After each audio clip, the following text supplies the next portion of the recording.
Hello again. Welcome back to the Movie Buff Reactions channel. Today I'm going to be reacting to the Cinema Snob's third review of this year's musical March in September. It's a thing that Brad Jones does. He's been doing it every year since 2014, I believe.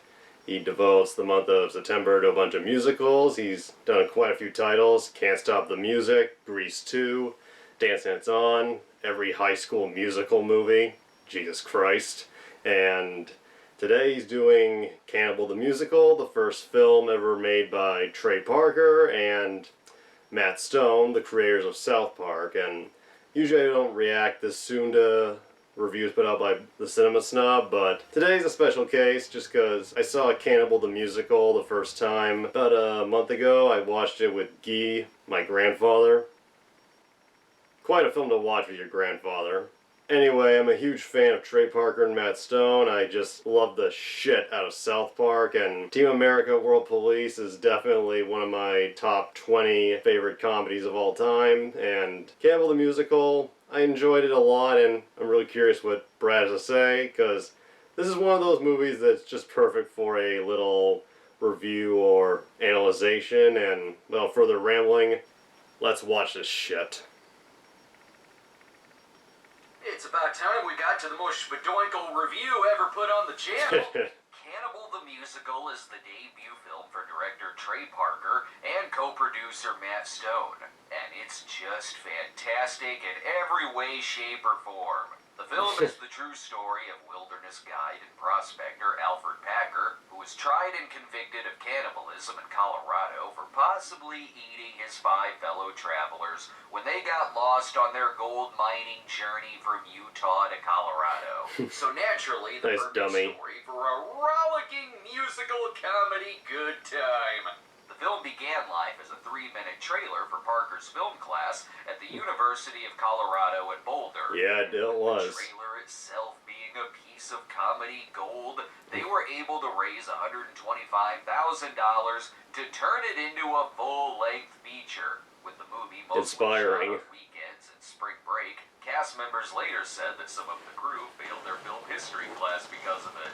If anything, they should have gotten extra credit because they made film history. Filmed in 1993 and released by Troma in 96, the film is a love letter to classic Hollywood musicals, westerns, and the lore of Alfred Packer himself, who is huge around Colorado, as the movie was originally titled Alfred Packer the Musical before Lloyd Kaufman suggested it be changed since not many people outside the area have heard of Packer. Smart move. It says Alfred Packer the Musical, and wait, released in 1954? Just how old is Trey Parker? I remember showing this to friends a long time ago, and them being like, violent scenes cut out? What? And then the movie opens with the most violent scene in the film, and where a good portion of the movie's budget went. Wait, this really is an old movie. Clearly one of the forgotten films of Herschel Gordon Lewis.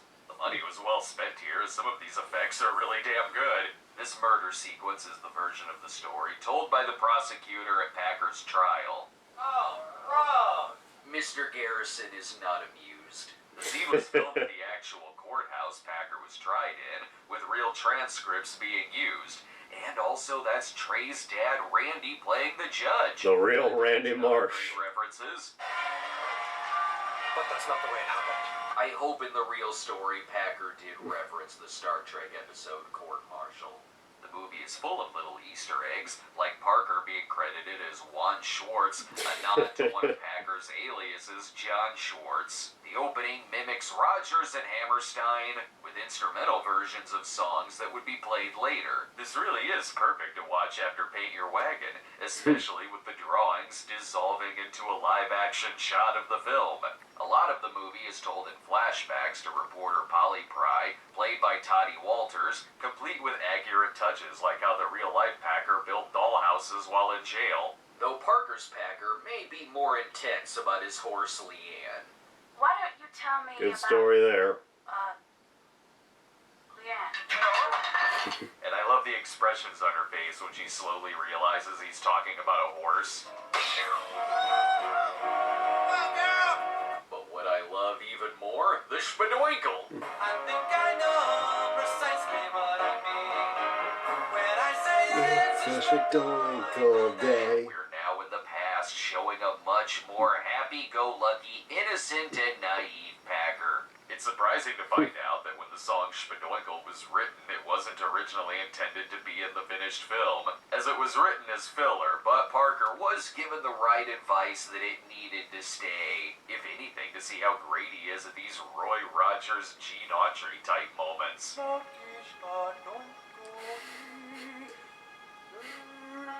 He's got a great voice. But on with rebuilding the destroyed sets from Paint Your Wagon, as these miners need a new guide after what happened to Lucky Larry.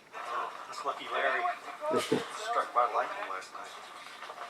Gosh, is he gonna be okay? I was told the violent scenes were cut. One of the characters is Mormon minister Shannon Wilson Bell. I see why this story was appealing to Trey Parker. There's awesome cameos, too, from their university professors, like the great Stan Brakhage playing Dean McCarr's dad, and Don Yanacito as Matt Stone's dad. I love that Humphrey's look dad alike. just seems like he wants to get rid of him. You've always said you wanted to get out of Utah. No, I didn't. Yes, you did. I distinctly remember you saying you wanted to get out of Utah and go east. No, I didn't. We'll just hang back with your brother Napoleon Dynamite, Humphrey. Now they're off to He Breckenridge does look to like find him. gold. They're so happy. What's the worst that could happen? These actors are all amazingly genuine. It's a long, long way for us to go. There were a couple of songs cut from the movie, one of them being Don't Be Stupid, that was supposed to happen around this moment, but it does work best with the scene being a funny reprisal of Spadoinkle. And with the 15 horses being used for Leanne, it's funny noticing whenever the horse changes colors, there's references to not just musicals, but Friday the 13th. You'll never come back again. It's got a curse on me. Troma? Complete with Trey Parker doing the dubbing. This actor himself was a local Alfred Packer impersonator. Hell, there's references to shows that don't even exist yet. Howdy! Cartman's been around since the 1800s, too. Already, they're getting along great. But if you can't get along with the others, I'm gonna have to put you in timeout. And what? It's understandable they'd start eating each other. When we come back, someone's getting put in timeout. In the tradition of Friday the 13th, Part 2, and Oklahoma, I'm shatterproof. Great trail line. It's only been a month, but I'm already getting fun flashbacks of watching this for the first time. The movie needs villains, hence the trappers showing up. You can tell they're evil by the googly eyes on the skunk hat. Frenchie and his gang are also headed Little things to you don't Colorado notice the first territory. time. By George Noon, it's a race!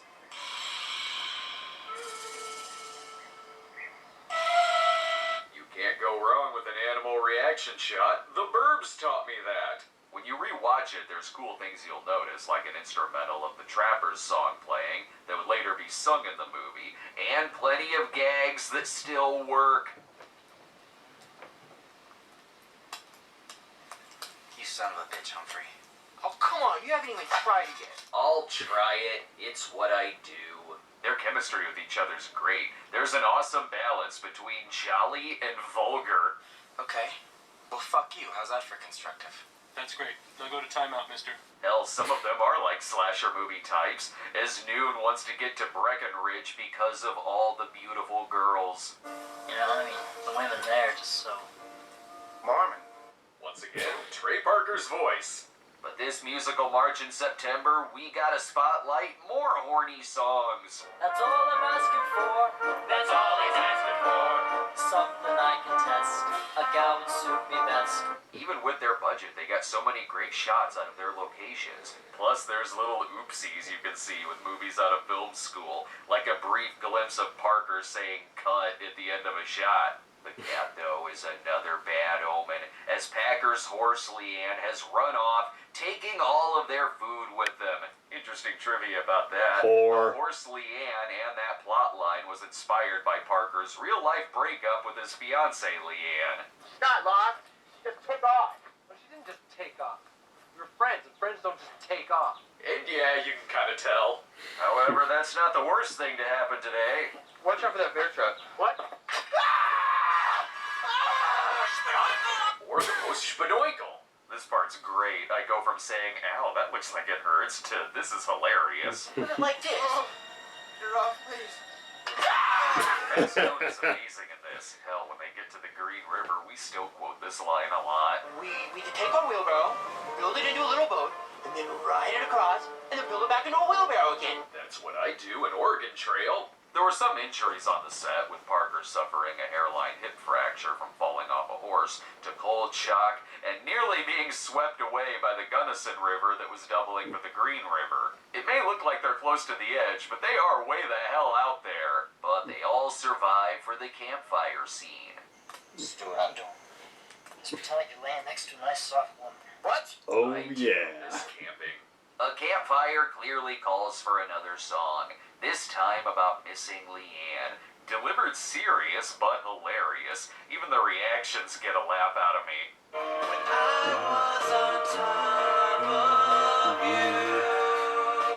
Moth. Subtle. Whether it's singing comedically or delivering it serious, Trey is outstanding in this film and sells all of this. Trey Parker is someone I've always thought was wildly underrated as a leading man. Between this and Orgasmo, I wish he did more on camera work. Same with Matt Stone. They're both great together in Basketball. I know they don't care for that movie, but I always liked it. They're excellent together here too, like this funny bit after they cross the Colorado River. The biggest fucking river I've seen in my entire life. Thank you very much. He said, water. Didn't used to be that big. His voice is a little They go to some of grating. these actual locations. No green screens, they're really there. The most spadoinkle canyon in the U.S. In the real story, the party did happen upon the Ute tribe on their travels, though there may have been some differences. He says, welcome to the land of blue light. He just signed Jesus Christ is dead. But God, however, is not. Even when they're yelling at them, one of them apparently says, "This movie is really stupid," in Japanese. I have the feeling in real life it wasn't the Nihonjin tribe, which means Japanese people. The extras are played by Japanese exchange students, as Parker had a double major in music and Japanese. Plus, the chief is Masao Maki, owner of Sushi Zanmi in Boulder. He can also be seen in Orgasmo. I think they may be losing the race with the trappers. A group of assholes like yourselves. The Japanese Indians are I great. think I know who those assholes are. That's a callback. It's worth this stop to see flirty George Noon. Best part is him actually jiggling his keys in his pocket. But downside though, we all hate He looks so running into small these next to all of bullies. them. What happened to your horse, Packer? She ran away. These bullies though at least come with a song. I can catch a helpless animal. And yes, that's Trey Parker dubbing over the singing. There's some great Why side not? gags here and funny tone changes, but my favorite part of the song is the dude who's too far in the background.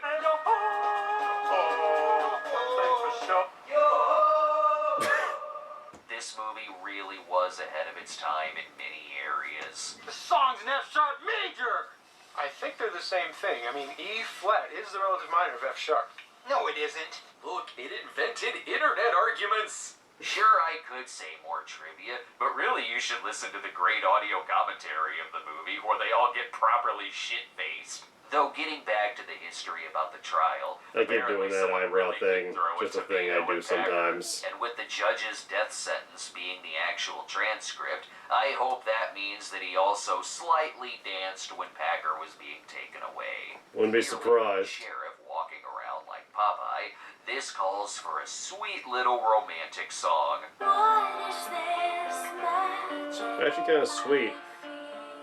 Sure, this is almost a song that does kind of slow the movie down a little bit, but the scene still does work. The song is memorable like the rest of them, and there's funny bits in it too, like the expression on his mugshot, and the guy who comes in to wonder what the hell she's staring at. And it's an important scene as it sets up how she's gonna try to clear Packer. Just because he's sentenced to death, though, doesn't mean he can't finish his story. Obviously, it's picking up from one of the lost training sequences from Return of the Street Fighter. There's fun little indie movie stuff I can relate to, like how it seems like the actors here are filmed separately, and you can hear the background noise change a little between the shots. There's a lot of stuff here that's still true, like the tribe wanting the party to stay through winter, but then being insistent on leaving to get the gold. Though here it has more to do with Packer wanting to catch the trappers and find his horse. The weather seems okay, they can leave. Yeah, they didn't say anything about this!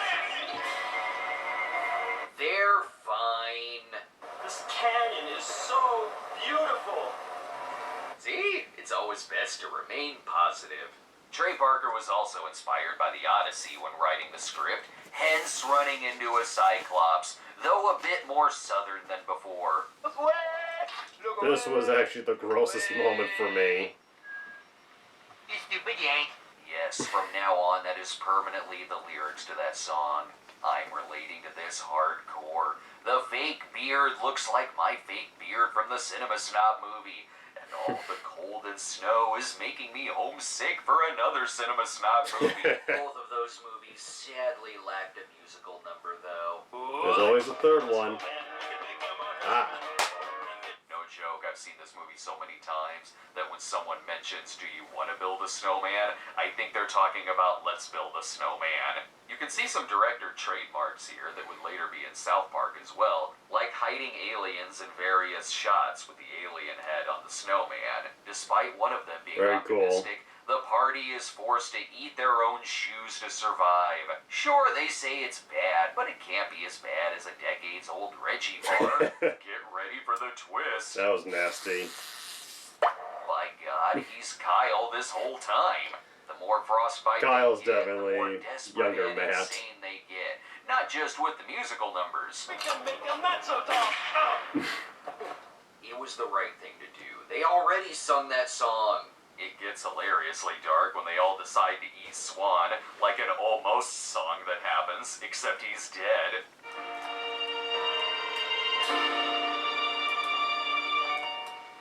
Oh, they can eat the body's dummy double. With the opening scene and the cannibalism, surprisingly, it was the only Trey Parker movie that wasn't threatened with an NC-17. I love that he's straight up just eating a foot. I see that prop in Spirit Halloween all the time. Sometimes you can tell when the drugs are kicking in the writing process. Ooh. Like the dream sequence, featuring an interpretive dance with Packer and his dancing double. I love me a good obscure reference, and this leads to one hell of an obscure movie reference.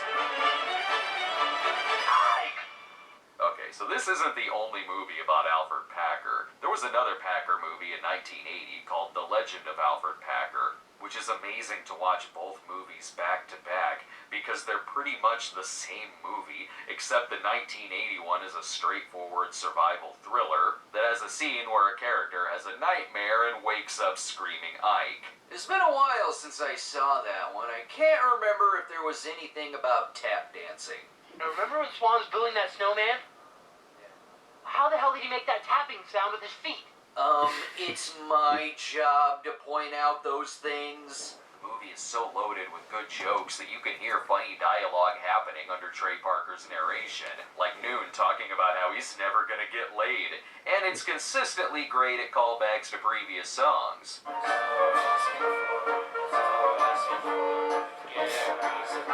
Except now they're dying and all. When we come back, who's ready for dessert? In 1874, a small group of men with a dream leave the warmth of a boarding house to search for gold. I don't remember. You're lying! No!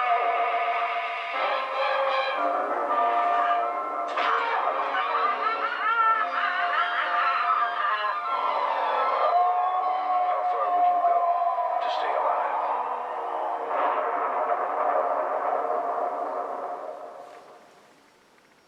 Looks interesting. Now that we're back, it's interesting doing an episode on a movie I've seen 100 times because I get so far ahead of the movie and the notes process that, for instance, when I'm writing notes on this scene, the movie itself is still on the Cyclops part. Even though the movie is a comedy and a parody of the situation, all the actors, Stone, Parker, Dean McCarr, Ian Harden, John Eagle and Jason McHugh are so good together that you really are pulling for them to survive in these mountains. The movie Looks plays like they filmed along in with the real one of winter, inventions so that Packer made. must have been painful. The version where he goes out to scout, and then when he comes back, it was Shannon Wilson Bell who went insane and the others, and Packer had to kill him in self-defense. Complete with this reaction, I'm sure. What are you guys doing? I do really like Hardin's performance, especially. I mean, now we have enough meat to last us for weeks. Hell, we may even make it till summer. Yes, sir. The Lord works in mysterious ways. He does a commendable job of being believable as a desperate, insane man, and also in his early scenes as a peaceful minister. He pulls off the arc. He had quite an arc. It's one of only 2 projects he acted in, but he did play drums on the Trapper song and Hang the Bastard in the movie as well. The 2 actors' deliveries work well opposite each other. You know what, Belle? I think you've really lost it. You're not telling anybody anything ever again! And again, the effects are quite good. Here's another part where the trailer's promise of In the Tradition of Friday the 13th Part 2 comes in. I think one of my favorite recurring gags is when a song almost happens.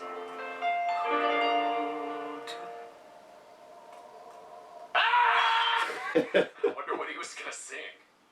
At least he probably doesn't feel too cold or hungry anymore. Even with all the cold, Parker said the worst part for him in doing it was the annoying fake beard and the crepe hair that he had to wear, swearing to never wear crepe hair again until they started doing Crepe Hair Day at the South Park studios. Maybe I should start doing Crepe Hair Day. Parker makes it out safe but under heavy suspicion. And this guy, he's my favorite minor character. For one blooper that's rightly left in the movie. He's supposed to finish his line but forgets it and walks away. And you can even see Trey's laughing from the back of his head. You know what they say about some.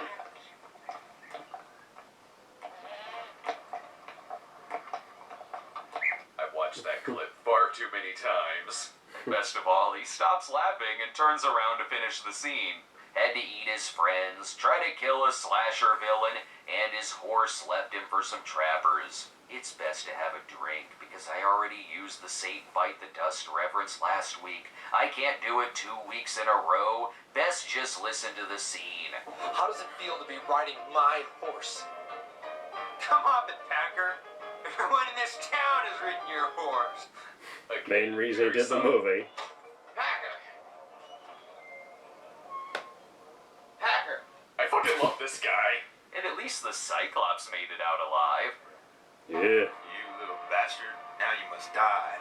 He had to make it back. It's Edward Henwood, the same actor who plays Launcenheiser. Thankfully, Packer is given the wise advice to cut out the next song, Shatterproof. You can hear the song in the trailer and the instrumental of it here. Plus, you can find the deleted scene, which they cut because they thought it made Packer look too tough. Yeah. That's a fun song.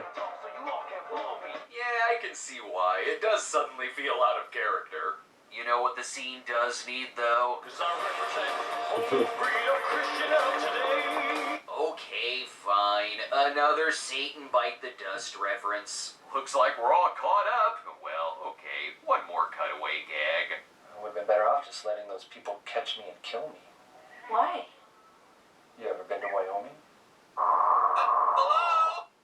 Actually, I've never been to Wyoming. Tell me, people from Wyoming, is that accurate? The movie climaxes with the hanging scene, but I don't know. I smell a conspiracy. Matt Stone, what are you doing here? Is the party still alive? Think it's a This pretty is good great chick. Scene. Spadoinkle is my favorite song in the movie, but this is the best musical sequence in the film.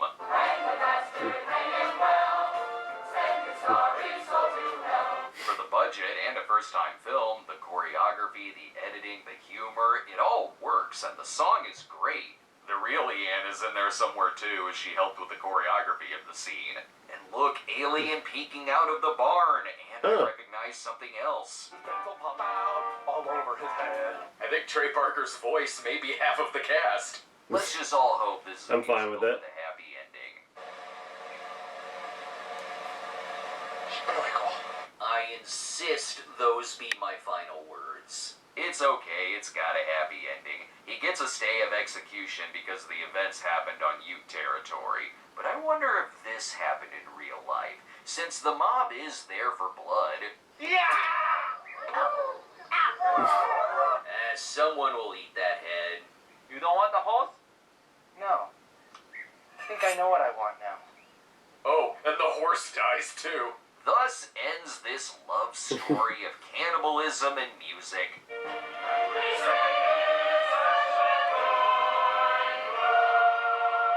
And then they bang. Of course. Or they died. I don't know. There's no sequel where Shannon Wilson Bell comes back as an Old West Jason Voorhees. As you can tell, I love this movie. So many things make it great. It's certainly an inspirational film, and seeing how great these guys pulled this off as being a first feature out of film school and with such a small budget, and seeing the beginnings of Parker and Stone, who would go on to become two of the best and most fearless satirists of our time.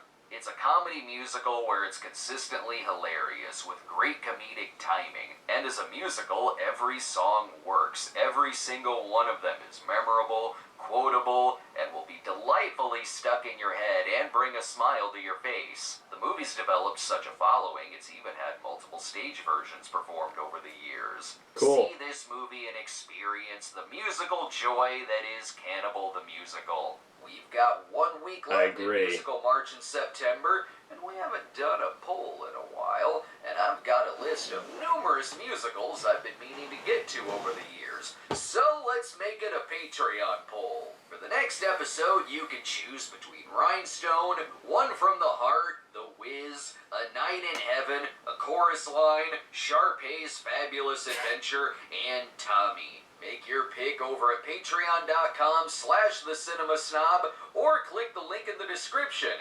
It's a poll where most of the choices are the throwaway melodrama choice. Howdy, howdy, Howdy. howdy, Howdy do. howdy, howdy, howdy do, Howdy. howdy, Howdy do. howdy.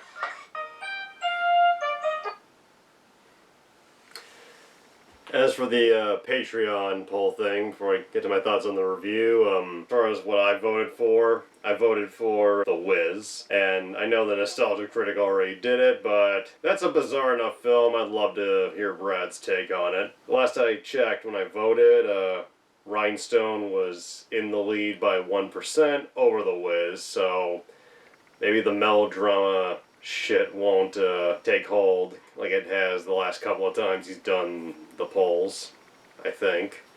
And as for the review, this was great. I mean, I know I just saw this movie recently, but it's cool to see a fellow fan of Parker and Stone just get so happy and into the movie.